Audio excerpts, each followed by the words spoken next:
আমার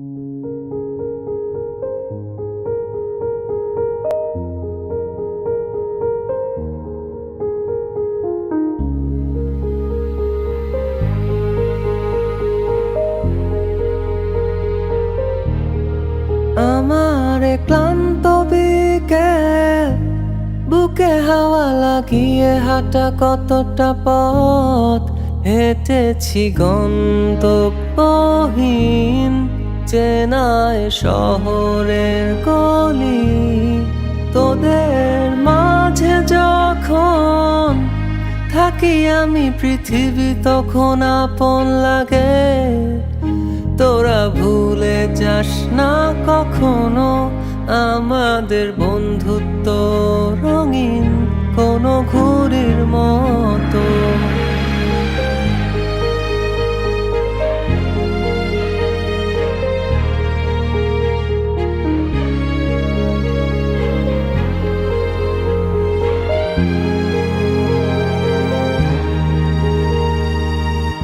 চিরচেনা শহরে প্রতিটি দেয়ালে বুকে চাপা অভিমান,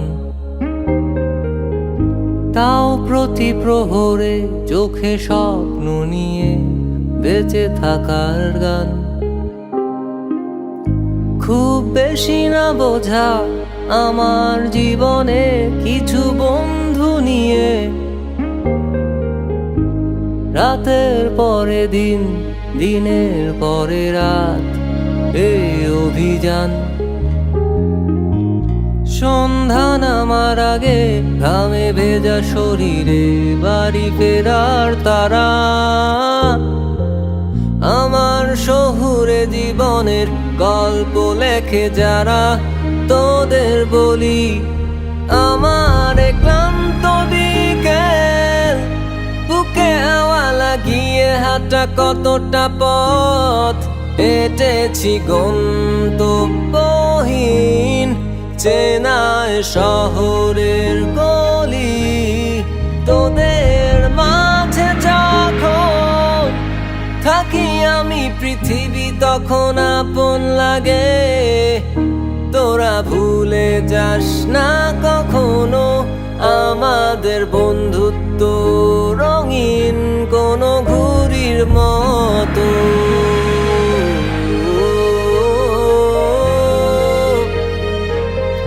কোনো ঘুড়ির মতো।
Uno.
জল ছবি রং মশাল স্কুল ছুটির হজমিরা রূপকথার পায়রাদের গল্প বল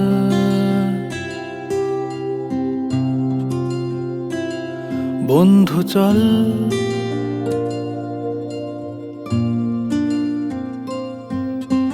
রামধনু ঝালমুড়ি হাফ টিকিট আপ পুলিশ বিটনুনার চুরমুরের গল্প বল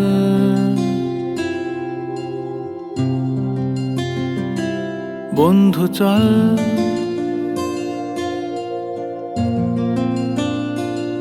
বন্ধু চল রোদ্দুরে মন কেমন মাঠ জুড়ে খেলবো আজ ওই ঘাসে তোর টিমে তোর পাশে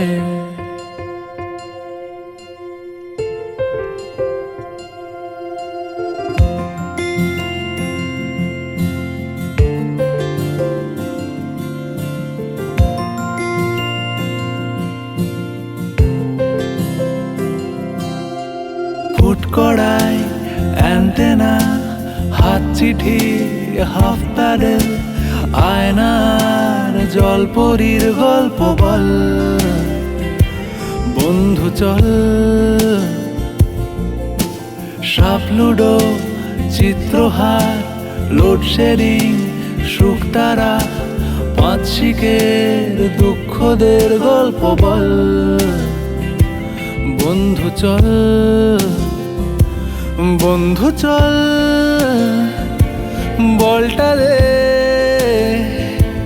রাখবো হাত তোর কাঁধে। গল্পেরা ওই ঘাসে তোর টিমে তোর পাশে।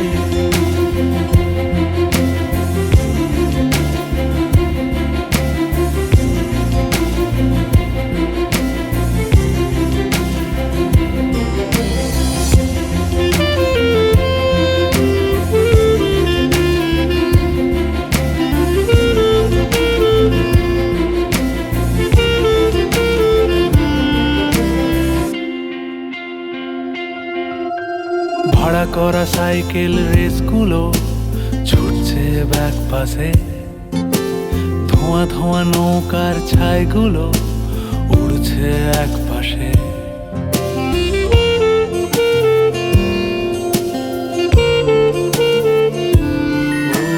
ভাড়া করা সাইকেল রেসগুলো ছুটছে ব্যাক পাশে।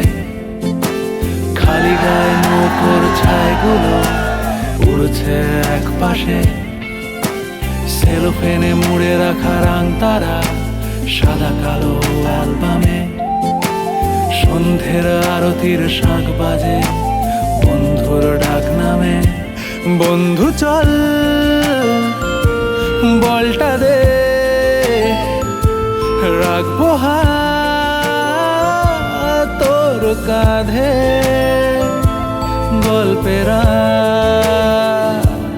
এই ঘাসে তোর টিমে তোর পাশে।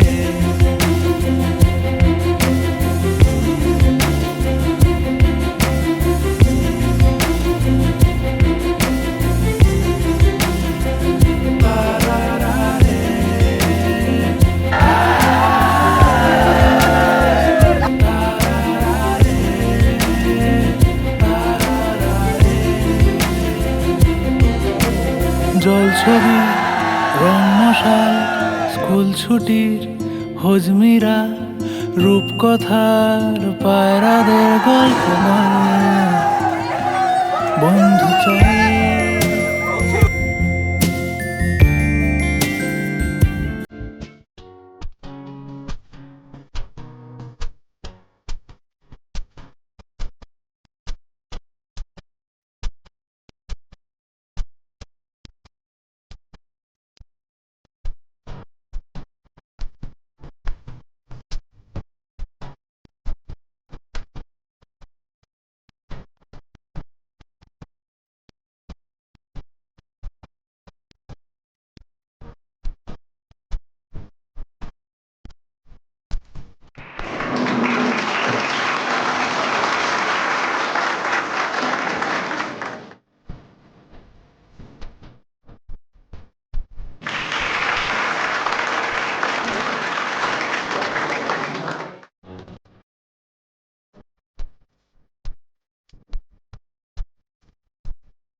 أعوذ بالله من الشيطان الرجيم. بسم الله الرحمن الرحيم. إن في خلق السماوات والأرض واختلاف الليل والنهار لآيات لأولي الألباب الذين يذكرون الله قياما وقعودا وعلى جنوبهم ويتفكرون في خلق السماوات والأرض ربنا ما خلقت هذا باطلا سبحانك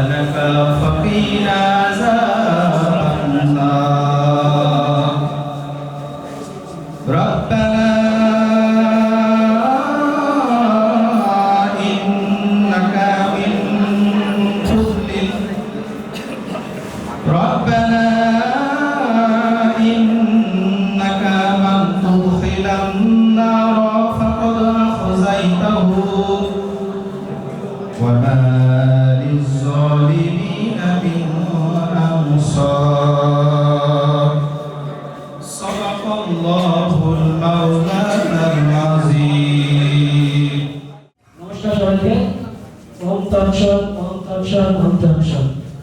হে কৃষ্ণ করুণা সিন্ধু দীনবন্ধু জগৎপতে গোপীশ গোপিকাকান্ত রাধাকান্ত নমস্তুতে। ওম নমো ভগবতে বাসুদেবায় ওম নমো ভগবতে বাসুদেবায় ওম নমো ভগবতে বাসুদেবায়। শ্রীমদ্ ভগবত গীতা যদা যদা হি ধর্মস্য গ্লানির্ভবতি ভারত অভ্যুত্থানম ধর্মস্য তদাতনং সিদ্ধমহং পরিত্রায়ং সাধুনাং বিনাশায় চ দুষ্কৃতং ধর্ম সংস্থাপনার্থায় সম্ভবামি যুগে যুগে। গীতার মাহাত্ম্য। গঙ্গা গীতা চ সাবিত্রী সীতা সত্যপতিব্রতা ব্রহ্মবলি ব্রহ্মবিদ্যা ত্রিসন্ধ্যা মুক্তিমেয়িনী গর্ভসংখ্যাস্তারুদা ভগবদ্গীতান্তি নাশিনী বেদান্তে কর্মমঙ্গলা তথাস্তমঞ্জলি। ওম শান্তি ওম শান্তি ওম শান্তি। পৃথিবীর সকল জীব সুখ হোক। এই সংবর্ধনা অনুষ্ঠানে উপস্থিত আছে মাননীয় অধ্যক্ষ মহোদয় জনাব মোহাম্মদ রফিকুল্লাহ স্যার। উপস্থিত আছেন শ্রদ্ধেয় উপাধ্যক্ষ মহোদয় জনাব মীর মঞ্জুর মোর্শেদ স্যার। আরও উপস্থিত আছেন ইলেকট্রিক্যাল ডিপার্টমেন্টের সম্মানিত শিক্ষকবৃন্দ। সবাইকে আমার আন্তরিক শুভেচ্ছা ও সালাম। আসসালামু আলাইকুম। অতিক্রম করে আজ এখানে পৌঁছেছে। তোমরা প্রতিটা সময় এক্সাম হার্ডওয়ার্ক করে বিশ্বের দরবারে ডিপ্লোমা ইঞ্জিনিয়ারিংয়ে প্রতিষ্ঠিত হতে যাচ্ছে।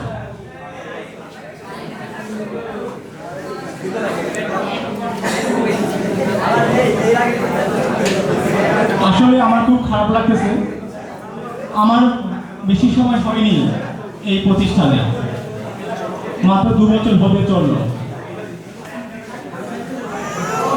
ইলেকট্রিক্যাল ডিপার্টমেন্টের 7ম পর্বে সব ডিপার্টমেন্টের সাথে আমার ক্লাস করার সুযোগ হয়েছে। আমি দেখেছি কত প্রতিভাবান ডিপ্লোমা ইঞ্জিনিয়ার এখানে রয়েছে। আশা করতেছি তারা এই কারিগরি সেক্টরকে এবং পরিকৌশল জগৎকে উজ্জ্বল ভবিষ্যৎ রয়েছে। তারা প্রতিটা সেক্টরে গিয়ে তারা সাফল্য অর্জন করবে, এই আমি সবসময় কামনা করি। তাদের জন্য শুভকামনা আমার জন্য থাকবে।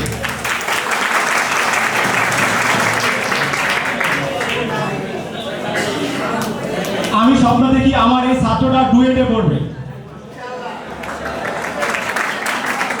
দেশের বড় বড় distribution company, transmission company, generation company, petro Bangla থেকে শুরু করে প্রায় 30টা প্লাস প্রতিষ্ঠানে তোমরা এনরোল করবে।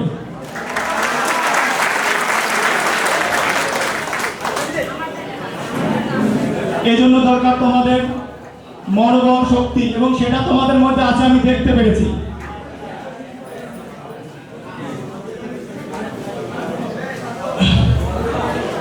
প্রফেশনাল লাইফে তোমরা যখন প্রবেশ করবে তখন তোমাদের জীবনটা হবে অল্টারনেটিং সার্কিটের মতোই, কখনো উত্থান কখনো পতন হবে, দিক পরিবর্তিত হবে।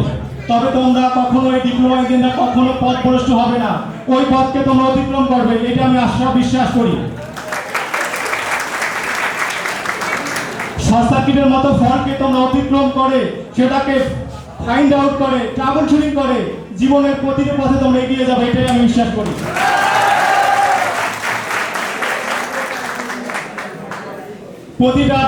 প্রতিটা সময় তোমরা জটিল সলভগুলো এক্সপার্ট না হয়ে সেটাকে তুমি সুপার কন্ডাক্টরে কিভাবে করতে হয় সেই কাজগুলো তোমরা করে যাচ্ছ। আজ আমি এক স্বপ্নবাজ ডিপ্লোমা ইঞ্জিনিয়ারিংয়ের সামনে দাঁড়িয়ে, যদি ইঞ্জিনিয়ারিং ভাষায় বলি, তোমরা সবাই একটা সুপার কন্ডাক্টর পরিণত হয়েছ। আমার বিশ্বাস তোমাদের যে ডেডিকেশন আছে, তোমাদের যে শৃঙ্খলাবোধ আছে, তোমাদের যে শিষ্টাচার আছে, এই দিয়ে তোমরা প্রত্যেকটা প্রতিষ্ঠানে যে জায়গায় যাবা সেখানে উজ্জ্বল মুখ রাখবে। আমি তোমাদের সাথে ক্লাস করতে পারে আমার কাছে নিজেই সৌভাগ্যবান মনে হচ্ছে আমাকে। তোমরা যে আমাদেরকে সবাইকে রেসপেক্ট করেছো তার জন্য আমরা সত্যিই কৃতজ্ঞ।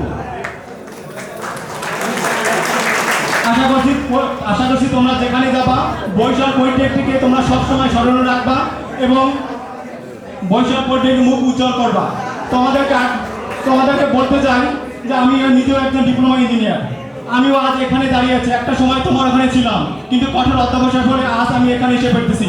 শুধু তোমরা টিচারই নাই, তোমরা বিভিন্ন সাবজেক্ট ইঞ্জিনিয়ারে তোমরা সেই কঠোর পরিশ্রম এবং তোমাদের যোগ্যতা দিয়ে আশা করি সেখানে তোমরা পৌঁছাতে পারবা, এটা আমার আত্মবিশ্বাস।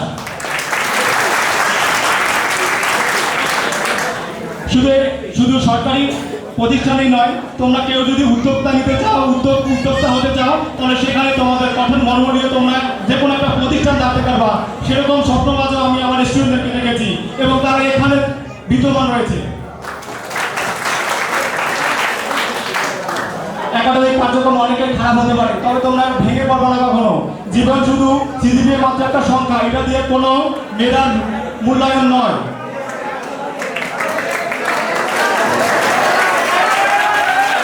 তোমরা যদি পরিশ্রম করতে পারো তাহলে যথাযথ জায়গায় চলে যাবা, এটাই আমি বিশ্বাস করতেছি। আমি আমার প্রাণ প্রিয় ছাত্রদের উদ্দেশ্যে বলতে চাই, আমার আজকে খারাপ লাগতেছে, কিছুদিন পরে হয়তো তোমাদেরকে দেখবো না, তবে প্রতিষ্ঠান তোমাদের মনে রাখবে। আমি যতদিন বেঁচে থাকবো এই ডিপার্টমেন্টটা, এই ব্যাচকে 22 ব্যাচকে স্মরণে রাখবো। আমার হৃদয়ে জায়গা করে আছে 22 ব্যাচ। আমার প্রথম পদার্পণেই ইলেকট্রিক্যাল বিটুর সাথে তারা খুবই ভালো ছিল, পরে A2 থেকে শুরু করে A1 B1 সবার সাথে হয়েছে। তো এই উদ্দেশ্যে বলতে চাই যে এই স্বপ্নবাদের উদ্দেশ্যে তোমরা কখনো হারবে না, এগিয়ে যাবে। যদি কোনো সহযোগিতা করে ইলেকট্রিক্যাল ডিপার্টমেন্ট তোমার সাথে আছে, আমাদের সমস্ত সারা আছে, তোমাদের পাশে আছে। তোমরা শুধু বলবে কি দরকার, তোমাদের গাইড দরকার, এবং আমরা সবসময় তোমাদের পাশে আছি, ইনশাআল্লাহ থাকবো।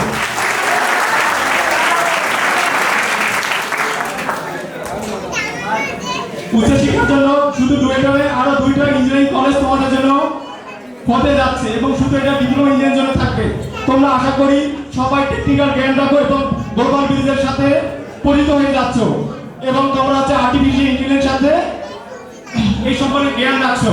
তো আমি মনে করবো তোমরা নিউজ পেপার পড়বা, সবকিছু পড়ে কোথায় কি হচ্ছে সেই অনুযায়ী তোমরা যোগাযোগ রাখবা।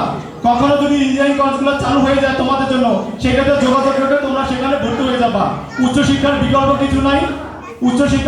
কিছু নাই। তো তোমাদের উচ্চশিক্ষার জন্য সবসময় নিজেকে জ্ঞানকে সমৃদ্ধ করার জন্য সর্বদা প্রচেষ্টা থাকবা। আমি এরপরে আমার ছাত্রদের উদ্দেশ্যে বলছি, তোমাদের জন্য শুভকামনা থাকবে, তোমাদের উজ্জ্বল ভবিষ্যৎ কামনা করি। আর আমরা শিক্ষকরা আমি বিশেষ করে যদি কোনো তোমাদের অনেক আমার ক্লাসে আমি যখন ক্লাসে ছিলাম তখন তোমাদের অনেক কিছুটা অনুশাসন করেছি।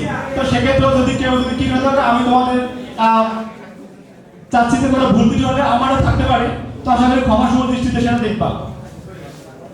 সেই বলে আমি আমার বক্তব্য শেষ করছি, সবার জন্য শুভকামনা থাকবে।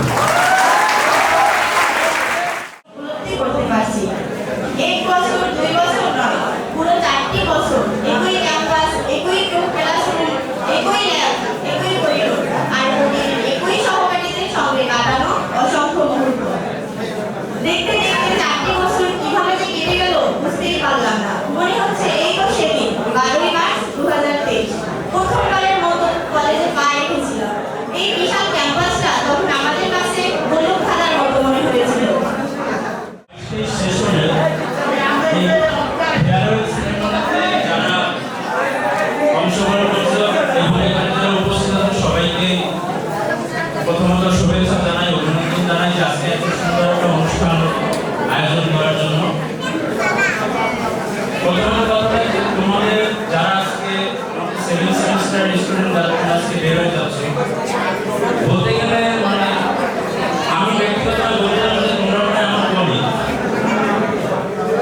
কারণ আমি যখন এখানে প্রথম জয়েন করি তোমাদের সাথে আমার প্রথম ক্লাস শুরু, তাই না?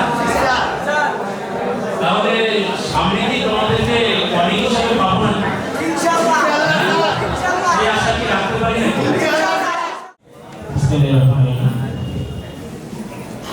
ইলেকট্রিক্যাল ডিপার্টমেন্ট কর্তৃক আয়োজিত আজকে স্মৃতিচারণ অভিযান অনুষ্ঠানে উপস্থিত উপস্থিত আছেন আমাদের বরিশাল সরকারি পলিটেকনিক ইনস্টিটিউটের সুদক্ষ অধ্যাপক এবং অনুষ্ঠানের মধ্যমণি প্রকৌশলী রবিউল্লাহ স্যার, এবং উপস্থিত আছেন আমাদের পদার্থ স্যার মঞ্জুর হোসেন স্যার। ইলেকট্রিক্যাল টেকনোলজির বিভাগের 22-23 সেশনের শিক্ষার্থী কর্তৃক আয়োজিত বিদায়ী সংবর্ধনা অনুষ্ঠানে উপস্থিত আছেন আমাদের পরম শ্রদ্ধেয় ও আজকের অনুষ্ঠানের মধ্যমণি অধ্যক্ষ মহোদয় জনাব প্রকৌশলী মোহাম্মদ রফিকুল্লাহ স্যার। চলে আসে যেমন চায়নাতে মাসে আমি যতটুকু জানি, মানে আমি যতটুকু খোঁজ দিয়েছি, 20 থেকে 15 থেকে 20,000 টাকা যদি পার মান্থ কারো ক্যাপাবিলিটি থাকে, মানে কোনো ফ্যামিলি দেওয়ার যদি থাকে, সক্ষমতা থাকে, তো চাইলে অনেক ভালো ভালো ইউনিভার্সিটিতে পড়তে যাওয়া যায় এবং সেখানে কিন্তু অনেক টিউশন ফি তেমন লাগে না। তারপরে তোমার অন্যান্য দেশেও তুমি যাইতে পারো, ইউরোপের অনেক দেশে আছে যারা তাদের ক্যাপাবিলিটি আছে, অথবা কথার গুরুত্ব তৈরি হবে। সময়ের শুরুতে আমি এসেছি এখানে বরিশাল পলিটেকনিক ইনস্টিটিউটে খুব বেশি দিন নয়, স্যারের পাশাপাশি সময় অধ্যক্ষ স্যারের তোমাদেরকে দেখেছি তখন সেই যে চেহারা 1 বছর 4 মাস আগে, এখনকার চেহারা কিন্তু অনেক চেঞ্জ, সময় অল্প কিন্তু চেঞ্জ কিন্তু অনেক বেশি। আর আমার চেঞ্জ কিন্তু আমি ধরতে পারি না। কেন ধরতে পারি না? আমি তো মনে করি যে সেদিন আমি মনে হয় যে এসএসসি পরীক্ষা দিলাম, সেটাও প্রায় আজ থেকে 37 বছর আগের ঘটনা। আমার মনে হয় যে কয়েকদিন আগে।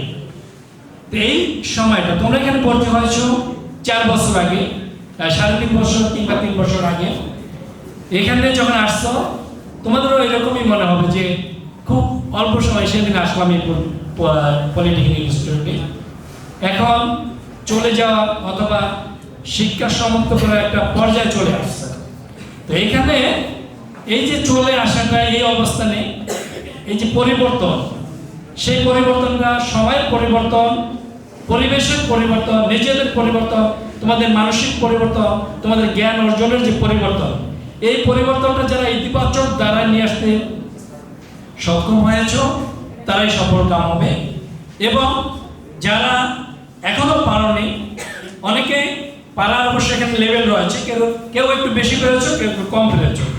তো এখানে যারা বেশি পেরেছ তাদের সফলতা বেশি, আর যারা একটু কম পেরেছ তাদের একটু কম সফলতা। আমরা এই আলোচনার মাধ্যমে আমরা সিদ্ধান্ত নিতে পারি যে বরিশাল পলিটেকনিক ইনস্টিটিউট গত বছরে ইলেকট্রিক্যাল টেকনোলজি সম্ভবত ডুয়েটের পরীক্ষা দিতে কিংবা কেউ চান্স সম্ভবত পায়নি ইলেকট্রিক্যাল টেকনোলজি থেকে। তো এবারের যে ব্যাচ, এবারের যে শিক্ষার্থী রয়েছে তোমরা, এখানে তোমাদের নিয়ে আমাদের অনেক প্রত্যাশা, অনেক আশা যে তোমরা সেখানে একটা ভালো রেজাল্ট করতে ইনশাআল্লাহ পারবে এবং সে ধরনের মানসিক শক্তি তোমাদের রয়েছে এবং সেই প্রস্তুতি তোমাদের নিতে হবে। আমরা সামনে যে সময়টুকু রয়েছে তোমাদের কিন্তু আমরা বিদায় দিচ্ছি না, আমরা এই অনুষ্ঠানকে বিদায় অনুষ্ঠানও বলবো না, আমরা বলবো যে এরপরও তোমাদেরকে আমরা পাচ্ছি, সামনে পরীক্ষা রয়েছে, সেই পরীক্ষা তোমাদের ভালোভাবে দিতে হবে। এই পরীক্ষা সুস্থভাবে, সুন্দরভাবে, সর্বোত্তমভাবে দিতে হবে। এরপরেও তোমরা অ্যাডাসমেন্ট ইন্ডাস্ট্রিয়াল ট্রেনিংয়ে যাবে, সেই ট্রেনিং তোমরা সফলতার সাথে দিতে হবে, নিরাপদে দিতে হবে। এরপরে তোমাদের শিক্ষা জীবন, পলিটেকনিক সিস্টেমের শিক্ষা জীবন সমাপ্তি হবে, তখন হচ্ছে বিদায়ের বিষয়টা। যাই হোক, আনুষ্ঠানিকভাবে ক্লাসের যে সমাবেশ অথবা তোমাদের যে সহকর্মী যারা ছিল তাদের সমাবেশ হয়তোবা এটাই সর্বশেষ হতে পারে। তো এইরকম সমাবেশটাকে স্মরণীয় করে রাখার জন্যই তোমাদের এই আয়োজন। এই আয়োজনকে আমরা সাধুবাদ জানাই। আমরা বিশেষ করে এর সাথে যারা জড়িত যেসব শিক্ষক, কর্মকর্তা যারা রয়েছে, কর্মচারী যারা রয়েছে এবং যে সকল শিক্ষার্থীরা এগুলো আয়োজন করেছে, সকলকে অত্যন্ত সুন্দর একটা প্রোগ্রাম আয়োজন করার জন্য সকলকে ধন্যবাদ জানাচ্ছি। আয়োজক যারা রয়েছে তাদেরকে। প্রিয় উপস্থিতি, আমরা মূলত আমাদের অধ্যক্ষ স্যার রয়েছেন, সে বক্তব্য যখন রাখে আমরা তখন কথা বেশি বলি না, কারণ তার কথা শুনতে আমরা পছন্দ করি, সে যে যখন কথা বলে শুনতে ইচ্ছা করে। তো আশা করি আমরা তার কথাও শুনবো, সর্বশেষ তোমাদের প্রতি আমার যে অনুরোধ থাকবে, আমরা মানুষ হতে হবে, শুধু ইঞ্জিনিয়ার হলে হবে না। ইঞ্জিনিয়ার হওয়ার সাথে সাথে যদি আমরা একজন ভালো মানুষ হই, তা আমরা সমাজের জন্য, সেই ইঞ্জিনিয়ার হবে সমাজের জন্য সম্ভব। আর আমরা মেধাবী, ভালো ইঞ্জিনিয়ার হলাম, ভালো মানুষ হলাম, কিন্তু ভালো মানুষ না হয় যদি আমরা সেই বড় একটা চাকরিও পেলাম, কাজও করলাম, কিন্তু আমাদের যে মনুষ্যত্ববোধ, আমাদের যদি দেশপ্রেম, এগুলো যদি আমাদের মধ্যে ঘাটতি থাকে, তাহলে সেই মানুষ দিয়ে সমাজের, রাষ্ট্রের কোনো উপকার হবে না। আমাদের শিক্ষা জীবন সমাপ্তি পরবর্তী যে চ্যালেঞ্জগুলো রয়েছে, এই চ্যালেঞ্জগুলোকে সফলজনকভাবে মোকাবেলা করে আমাদের কাঙ্ক্ষিত লক্ষ্যে যদি আমরা পৌঁছতে পারি, তাহলে খুশি হবে আমাদের অভিভাবক, খুশি হবে আমাদের সমাজ, রাষ্ট্রের যে প্রত্যাশা, তোমাদের প্রতি যে বিনিয়োগ, বিশাল বিনিয়োগ সরকারের। জেনারেল শিক্ষা থেকে কিন্তু টেকনিক্যাল শিক্ষার বিনিয়োগ অনেক অনেক বেশি।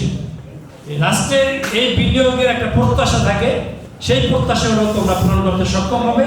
তোমরা তোমাদের সক্রিয়তা, তোমাদের যে মূল টার্গেট, তোমাদের যে একজন দক্ষ ইঞ্জিনিয়ার, মিড লেভেল ইঞ্জিনিয়ার হিসেবে নিজে তৈরি করা, এবং বেশ করে পরবর্তীতে তোমাদের নানামুখী সুযোগ রয়েছে, সেই সুযোগগুলোকে কাজে লাগানো।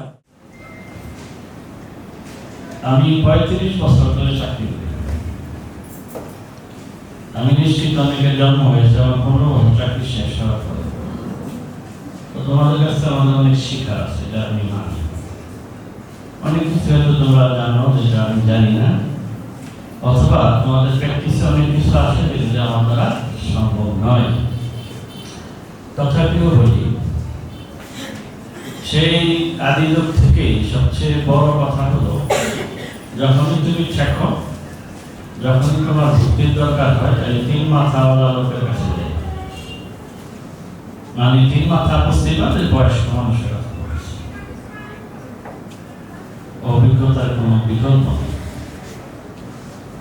অভিজ্ঞতা এমন একটা জিনিস, এটি বইয়ে পাওয়া যায়, রাস্তায় পাওয়া যায়।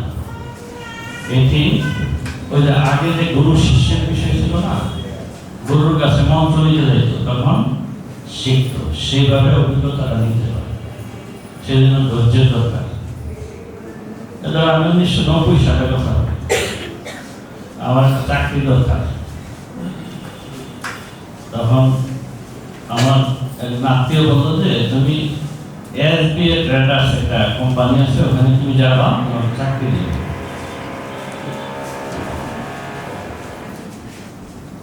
আমি সুন্দর সাজগোজ করে একটু, তখন তো সাজগোজ লাগে না, ভালো করে সাজগোজ করে একটু গিয়ে গেলাম, একটু আগেই গেলাম, বাড়ি থেকে একটু নাস্তা করে ঢুকলাম 9টা 9:30।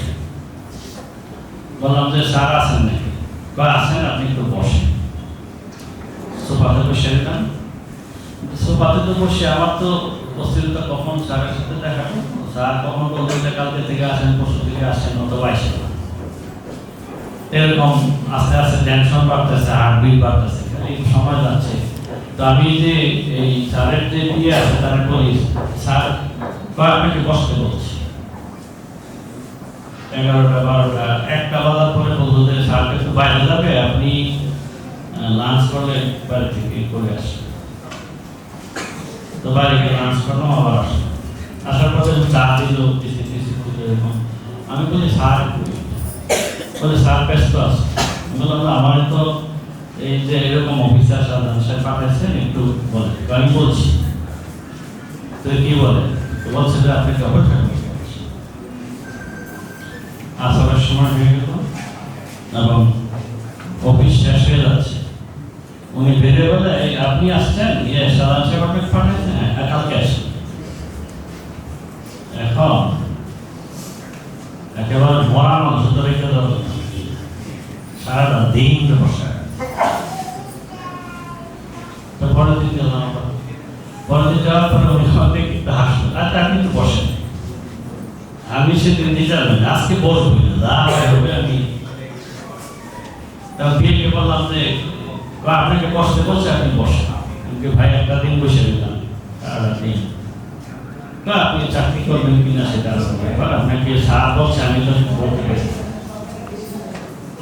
তো সেই দিন হলো তারিখে 11টা 12টা 1টা আবার বলতেছে আপনি লাঞ্চ করে আসেন। আমি লাঞ্চ করে আসি। এই সব আমার আমার পরিচিত হয়ে গেছে, তেমন আত্মীয় হয়ে গেছে। বসে থাকতে থাকতে থাকতে আসরের কাছাকাছি সময় উনি বেরিয়ে আসা হলে আপনি তো আসেন না, যারা বললো যে আপনি কালকে থেকে আসেন। আমি ছোট্ট একটা কথা 2 দিন আগে সকালবেলা বলে দিন, অসুবিধা আছে কিন্তু এখন পরে অনেকদিন পরে যখন চাকরিটা ছেড়ে দেবো, 3 মাস পর চাকরিটা ছেড়ে দিব, আমি বললাম যে স্যার আমার একটা কথা বলছেন, 2টা দিন আমার ঘুরাইছিলেন, কয়টা কি ছিল আপনার ইন্টারভিউ নিলাম যে আপনি প্যাশেন্স করবেন, আপনি ধৈর্য ধরতে পারেন কিনা। জাস্ট অনেকে আমাদের মাইন্ড হলো মোবাইলের কথা, জাস্ট আমি মোবাইলকে আমার কাছে মনে হয় যে এমন একটা জিনিস আমার হাতের চেয়ে বেশি মানে গুরুত্বপূর্ণ। আমার মনে হয় আমার একটা হাত না থাকলে হবে কিন্তু মোবাইলে থাকলে এরকম একটা বিষয় আমরা, আমি মনে করি কি এটি আমাদের একটা বাজে নেশা। প্রয়োজন নাই, আমার লাগবে, অপ্রয়োজন।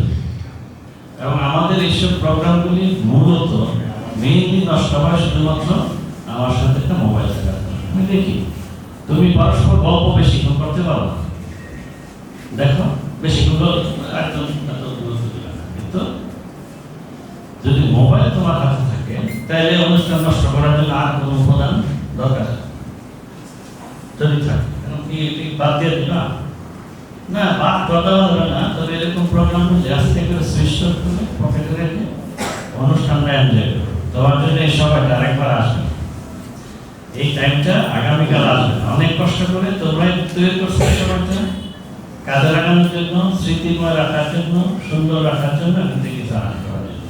আয়সা যদি সেই করো তাহলে তো হইল না। আর মিরপুর 12 নম্বর থেকে শিকড় গাড়ি আসছে অনেকে রাত, তো ওখানে এক ছেলে দেখিতে এই 2টা সিট নিয়ে ঘুমায় সে সারাটা বাদ যায়, তাহলে উড়াই দেয়, তার আবার কিছুক্ষণ ঘুরে ঘুরে মোকা দিয়ে আবার আরেকটা শিকড়ে উঠে আবার 2 সিট নিয়ে ঘুমায় যায়, আবার 12 নম্বর। তাহলে এটা কি নেশা? ঘুমানোর জন্য কি বাসার জায়গা ছিল না? ছিল। আমাদের অনেকে বেড়াইতে যায় কোথায়? পার্কে বেড়াইতে গেল,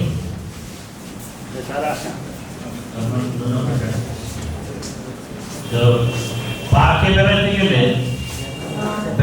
বেঞ্চের মধ্যে 2 জন বসে 2টা মোবাইল নেই, 2টা মোবাইল নিয়ে তারা এই 2টা মোবাইল নিয়ে তারা সারাক্ষণ 1 ঘন্টা 2 ঘন্টা কাটায়, তারপর আবার পার্ক থেকে চলে আসে। অপচয় না? অপচয় কিনা? যাই হোক, মোবাইল খারাপ কিছু না, মোবাইলে আমাদেরকে সভ্য করেছে, অনেক কিছু শিখেছে, অনেক তথ্য দেয়, ইনফরমেশন দেয়, ভুল দেয়, শুদ্ধ দিক। আমরা কিন্তু সেই ইনফরমেশনের উপর ভিত্তি করেই আমাদের কর্ম, পড়ালেখা, পরিবেশ, রাজনীতি, অর্থনীতি সবকিছু নিয়ন্ত্রণ করার চেষ্টা করি। মনে করি কি আমরা এই অপারেটরের জাতি, আমরা ভোগবাদী জাতি, আমাদেরকে আরেকজনে রেডি করে দিয়ে আমরা শুধু এগুলি ব্যবহার করি। আমাদের এই মোবাইল ইঞ্জিনিয়ারিং এ আমাদের কতটুকু হাত আছে, আমরা কয়টা মোবাইল তৈরি করতে পারছি? অনেকে বলেন যে মোবাইলে তো ইন্টারনেট থেকে তথ্য আসে, এটি আমি সমৃদ্ধ হই। ইন্টারনেট তথ্য আসলে সমৃদ্ধ হইলে ইন্টারনেটের তথ্যটা দেয় মিডিয়ামটা কি, আমি যে পাচ্ছি যে মোবাইলটা তৈরি করে কি, সফটওয়্যারটা বানাই কি, হার্ডওয়্যার কার হাতে তৈরি। আমি তো টোটালি একটা ক্রিয়ানকের মতো আমি কিন্তু সেখানে করি। অর্থাৎ আমি যদি কেউ বিদেশে যায়, মিডিল ইস্টে গেল বা ইতালি গেল, আমাদের রাজু সাহেব তো বিদেশে খুব মানে পক্ষপাতিত্ব করে বিদেশে যাওয়ার জন্য উপদেশও দিয়েছে। এইটা থেকে বলি যে বিদেশে যাওয়া যাইতে পারো, বিদেশে যাও আর এদেশেই থাকো, তোমার সম্পদ থাকতে আমাদের শ্রদ্ধেয় শিক্ষকবৃন্দ এবং আমার প্রাণপ্রিয় সহপাঠী ভাইয়েরা, অনুষ্ঠানের শুরুতেই একক নৃত্যের মাধ্যমে আমাদের মন জয় করার জন্য মেহরুন্নেসা হাফসাকে মঞ্চে আসার জন্য আহ্বান করছি। মেহরুন্নেসা হাফসাকে তার পারফরমেন্স প্রদর্শনের জন্য মঞ্চে আসার আহ্বান করছি। देखो देखो ऐसा बड़ी दीवानी धीरे धीरे बन जाए ना कोई कहानी। देखो देखो ऐसा बड़ी दीवानी धीरे धीरे बन जाए ना कोई कहानी। आज ज़मीन पर उतरे कितने सितारे हैं,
My name is Sheila. Sheila Itamwani. I'm too sexy for you.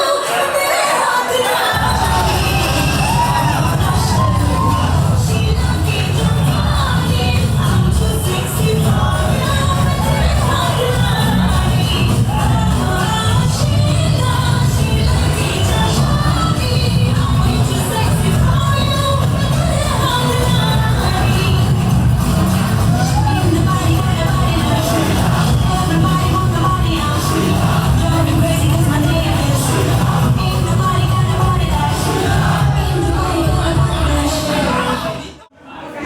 আমাদের শ্রদ্ধেয় শিক্ষকগণ এবং শিক্ষার্থীবৃন্দ ও আমার অতিথিবৃন্দ এবং আমার প্রাণের চেয়েও প্রিয় সহপাঠী ভাই ও বোনেরা, আসসালামু আলাইকুম।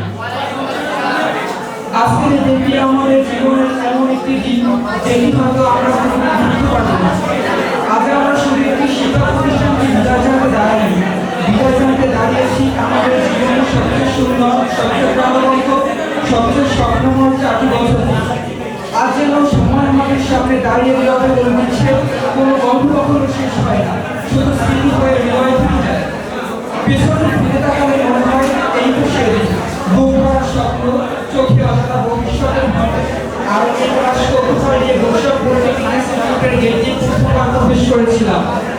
4 বছর সবকিছু ছিল অচেনা, অচেনা খবর, অচেনা ক্লাসরুম, অচেনা মানুষ। কিন্তু সময় কি অপূর্ব খেলা, সেই অচেনা মানুষগুলোই একসময় গড়ে উঠল আমাদের শিক্ষক। কষ্টের সাথী স্বপ্নের পথে চলার সহজাতি। আজ হৃদয় এই মুহূর্তে মনে করছে আমাদের নিজেদের একটি অংশ এখানে চলে আসছি। এই 4টি বছর কিভাবে চোখে ধরুন হারিয়ে গেল, তার হিসাব আজও বলাতে পারি না।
জানি